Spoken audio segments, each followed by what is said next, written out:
Beza simpan duit berkepuk-kepuk banyak-banyak dalam bank berbanding simpan emas. Sangat-sangat beza. Kesan inflasi, duit tunai makin susut nilainya. Tetapi kos hidup makin lama makin mahal. Tetapi nilai wang pun tidak meningkat. Berbanding dengan emas, emas naik nilainya seiring inflasi. Jadi pelindung terbaik untuk kuasa beli jangka masa panjang. Simpan duit mudah bocor. Digunakan sedikit demi sedikit tanpa sedar. Tetapi emas lebih berat untuk dibelanjakan. Sebabnya perlu dijual ataupun dijaga dahulu.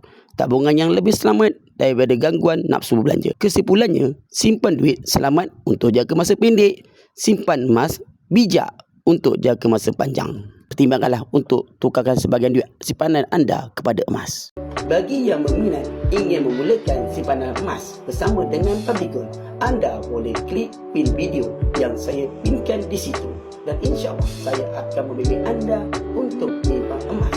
Dan moga-moga emas yang anda simpan ini bermanfaat pada masa yang akan datang.